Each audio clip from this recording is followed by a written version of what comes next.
Africa. The Nigerian aviation industry is still plagued with a wide range of challenges, including safety issues, high taxes, and the high cost of aviation fuel.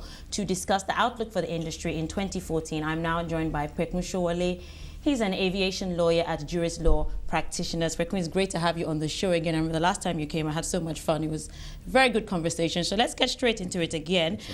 We hear that the U.S. aviation regulatory body is expected in Nigeria next month, February 17th. Now, at the moment, we have a Category 1 status in Nigeria. Of course, we know all the benefits that we get from that, low insurance premium, cheaper aircraft leasing. But given all the safety issues that we've had recently, do you think that we're likely to be downgraded to Category 2? Well, as far as I'm concerned, Cat 1 has never actually benefited Nigeria. We really don't need it. We spend a lot of money, put things together to get Cat 1. What benefit is there? If you continue to have air crashes, your insurance premium is going to go up. So whether you have Cat 1 or not, it doesn't really matter. So I really don't care.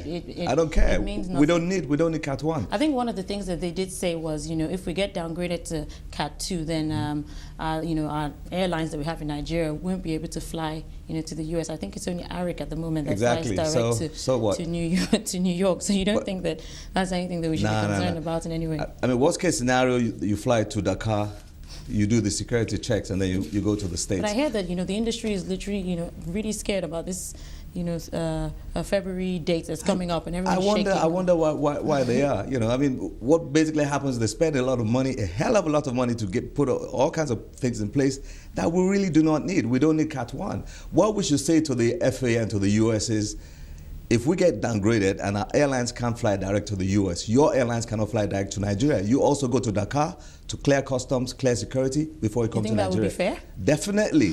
That's what you do to them too. Whatever they give to you, give back to them. Interesting point. Let's move on. Are there any other new things that are coming up in this sector, in the aviation industry this year? A lot of airlines want to come to Nigeria to operate, foreign carriers, and even a domestic sector. But I hope and pray that the government will get its act together, give them an enabling environment so that they would come in. Because, I mean, if they look at the books, they look at the papers, they look at their projections, and they see that it's not going to work, they won't come.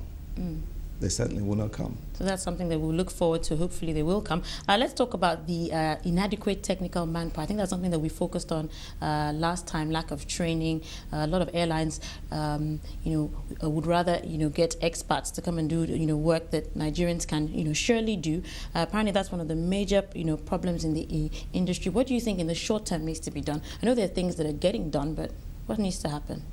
I think it's a lot more to do with trust issues. A lot of owners, if you take a lot of the private jet market, most of the owners will tell you they don't want a Nigerian to touch the aircraft because they're not confident that these guys are going to do the job. And well, why? I mean, I don't know. Maybe it's the way we do our work. Maybe the attitude to work and the competence level. And of course, if you look at the fact that until one of the biggest MROs worldwide started operating in Nigeria, and now you can do a lot deeper level maintenance.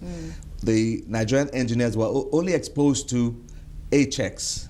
They couldn't go much further because we didn't have the capability. Now we have the capability, and you see that the company that started operating, they've now recruited a lot of Nigerians and given them high-level experience in aircraft maintenance. That's what we need to do. So government needs to encourage those who come to Nigeria to establish and give them the enabling environment so that they can work well and operate well. Pekun, let's leave it there. Thanks for sharing that with us. I wish we could go on longer. That's Pekun Sowole. He's an aviation lawyer at Jurislaw Practitioners.